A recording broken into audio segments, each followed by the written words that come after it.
Liverpool 0, Manchester United 0. Quite a dull game. Well, I don't know. I actually thought it was all right. In patches. Obviously, you want goals, and when it's being beamed worldwide, it is a product of the Premier League that we want to sell. It's the greatest league in the world. So in that reflection, maybe not the ideal game, but some great defending, some great action. And unfortunately for Liverpool, no way through. But Man United, credit to them today. As a manager, you've lost 3-0 at home to Bournemouth. You've gone out of the Champions League and you're at the bottom of the group. You kind of need to stop the rut, didn't you? Yeah. That's what Man United did today. Yeah.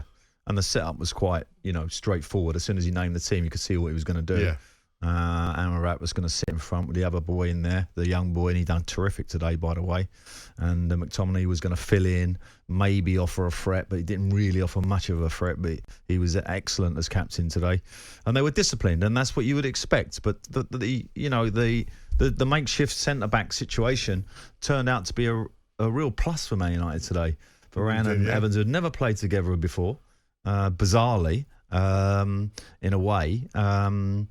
Were outstandanding, and Liverpool huffed and puffed, had a few chances, maybes, but no, terrific from United's point of view, and actually for the league, I think it's a great result. We now got another change at the top, and a very, very tight packed sort of top 4 or 5. 03717 223344. Me and Pards could talk all day in our non-Christmas jumpers, but it's all about you guys and your opinions. So let's head over to the phone lines to Paul, who's a Manchester United fan. Good evening, Paul. Yeah. Good evening, gents. Thank you for the show. I've really enjoyed it. How are you feeling after that? The 0-0, it was a solid performance from Manchester United, I thought. It was absolutely woeful. They couldn't pass the ball. Onana kicked it out left, right and centre, kicking out of play. They can't hold the ball. They can't manage it from the back.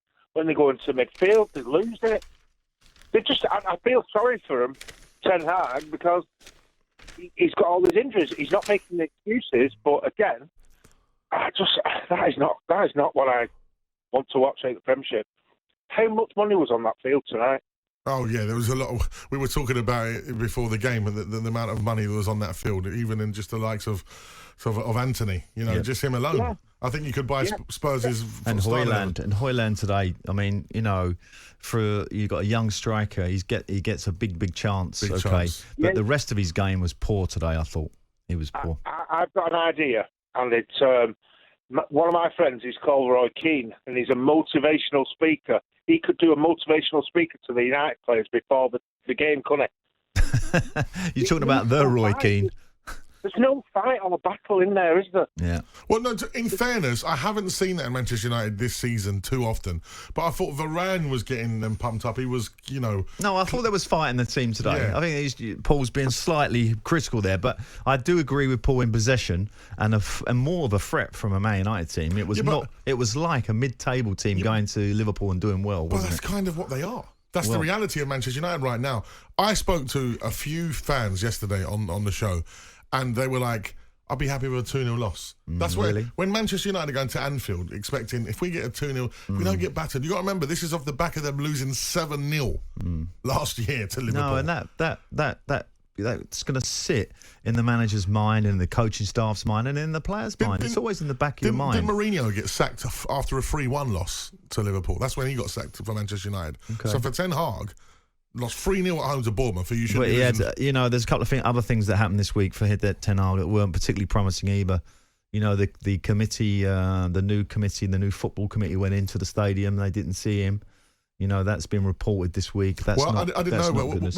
Tell us more about that part. Well, Jim Ratcliffe's team, Brailsford, etc., I think had a visit to Old Trafford this week. That's what is reported in one of the broadsheets this morning, and they didn't see the manager. And I find that if I was the manager of Man United, I would think, I think they might have said hello or asked for my whereabouts for a quick chat. But that wasn't the case. So I don't think that would bode well for his stability. And so he set his team up today to be what I would, if I was going to take a Crystal Palace team there today, that's how I would set them up. Exactly how he set up Man United today. It worked. And it worked.